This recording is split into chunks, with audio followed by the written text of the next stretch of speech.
ఏమైంది? ఎందుకు పండుకున్నావు?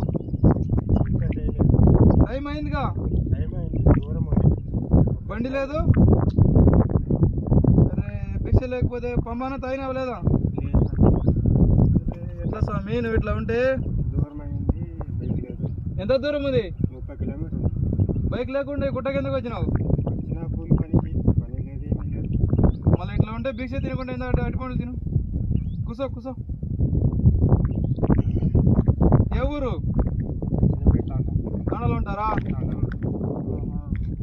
మళ్ళా బైక్ లేదా? మళ్ళీ భిక్ష పోదాం, వస్తావా? తిను, అటుపడి తిను, పోదాం. పనికి పోలేదా? ఇరుముడు ఎప్పుడు?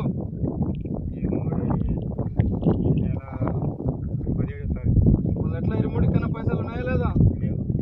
మళ్ళీ ఎట్లా పోతావు స్వామి? మాల వేసుకున్నావు. దేవుడు ఉంటాడా స్వామి? దేవుడు ఉన్నాడు కానీ కొద్దిగా కష్టపడితే కదా వస్తాయి. కష్టపడి వస్తాయి కానీ పని లేదు, ఏం లేదు. కూలి పని లేవు. చూస్తుంది అక్కడిక్కడ తిరిగి. సరే సరే తిను, భిక్షకు పోదాం, తిను.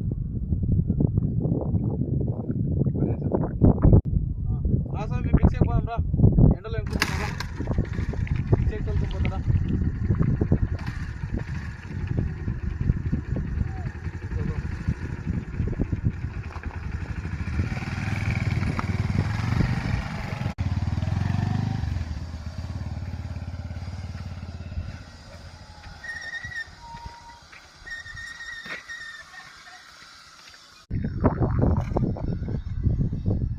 దిగు స్వామి, ఇక్కడ వదిలినా ఆఫ్ చేసిన పోయి పని చేసుకుంటావా, ఇంటికి పోతావా, నీ ఇష్టం. పని చేసుకుంటావా? మళ్ళీ ఎట్లా చేస్తావు ఇరుముడికి? కూలి పని చేస్తాం. కూలి దొరకకపోతే ఏం చేస్తావు స్వామి? సాములు ఎవరు లేరా? మీ అన్నదమ్ములు ఎవరు లేరా? మళ్ళీ వాళ్ళు ఏమైనా అడిగితే ఏమైనా ఇయ్యారా? ఇరుముడికి పైసలు మళ్ళీ ఎట్లా పోతావు?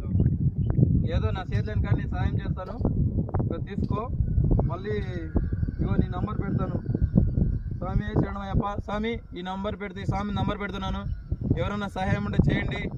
ఏమో చేతులేని కాడికి చేస్తే ఆ స్వామి ఇరుముడిపై అయ్యప్పకి ఇరుముడు అందిస్తాడు. ఎవరు లేరంట సాయం చేయడలు. పని చేస్తే ఉంటాంట, లేకపోతే